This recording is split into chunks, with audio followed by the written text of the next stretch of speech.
Do you think the PulseChain, PulseX devs have been twiddling their thumbs for almost a year now?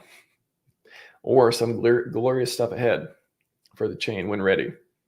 So this is one of the things I referenced here was the RH tweet, and this is the one I've talked about a few times. I don't think it's very well known, but a list of things that the devs or otherwise were talking about or thinking of doing and stuff a couple years ago or so. Pretty interesting list. I got a bunch of content going through it and stuff in RHMax 2024 new stuff.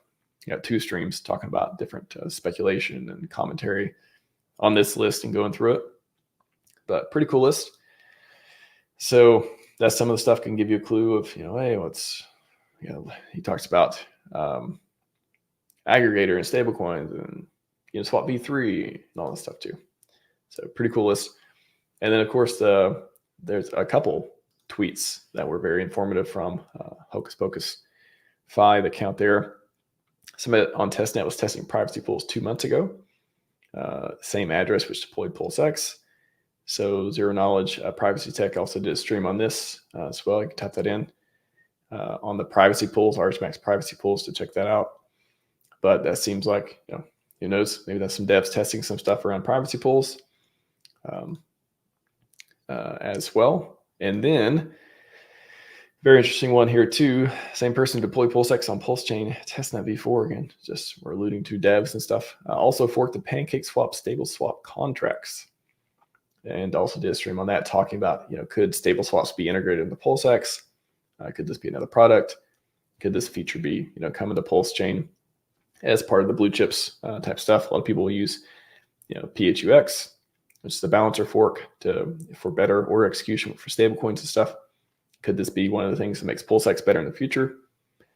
Is RH preparing something for PulseChain anniversary? That's going to be interesting too. Will we see something big happen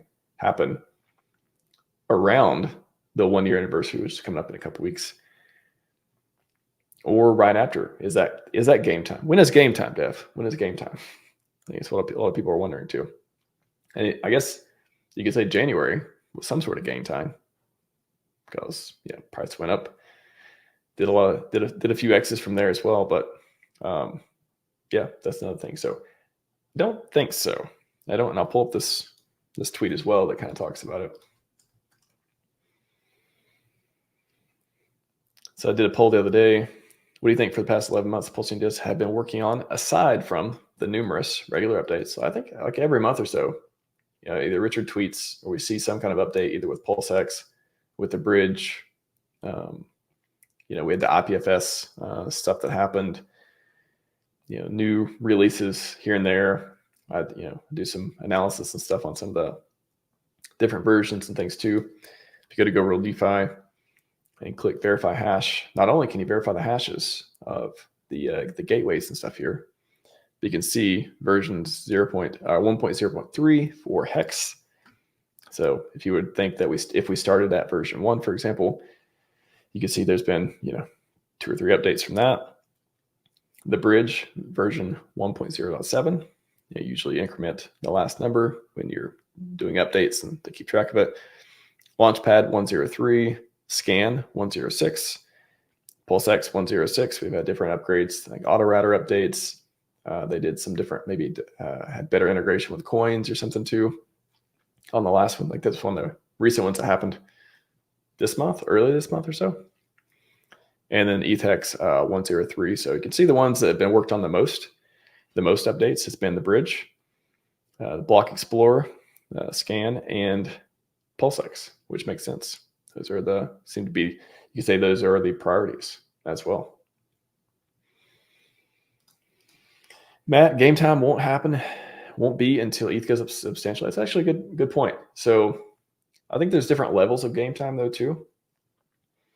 Of course, if you believe the SAC address making a bet on ETH and PulseChain leverage on ETH, there's that play as well.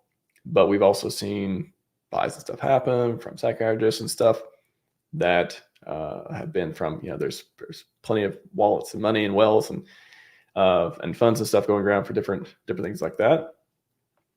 There could be different onboarding tactics as well. When do we see Richard start tweeting about more, of the copy farms, of the P token farms? when they get added back, when we get Pepe farms back, or Rat Bitcoin farms, or otherwise. So there could be different levels of this. It's not, I guess when I say game time, it's more of like, when is there something, another catalyst, again, we had January whales buying and stuff back then, had a couple months of, pretty interesting activity on the chain. When will the price just go straight up and to the right, or any event that could lead to something like that? That may be something more directly tied to ETH and the value of that, and what happens with, those funds and stuff too. But I don't know. I could see there being different layers, different levels, and different complementary pieces. Because again, if we go back to, what have the devs been doing and stuff? If you believe PulseX upgrades, limit orders, single size staking, all this stuff. If you think they could be strategically timed and rolled out and being used, kind of not only marketed, but used as these, hits of events that, just keep, either pushing the price up or onboarding new people, or just making it exciting and keeping the rhythm and, onward momentum of the chain going up. There could be a lot of different things. ETH going up could just be one of them. And that could be something, later in the year. We could have other stuff leading up to that. Hard to say. It could happen earlier. I don't know. I mean, ETH ETF, we're kind of waiting around to see what happens with that. PulseX upgrades. What if we get some stable swap stuff? What if we get privacy stuff? What if Rich starts streaming again? What if, we just get some exchange listings? I mean, there's a lot of different things that could kick off these little mini catalysts and stuff which could lead up to an eventual game. So yeah, it's almost like the journey. I hope the journey is very exciting, and not just the destination. Like, hopefully it's we're able to enjoy it along the way. There's like little things that will be pretty cool.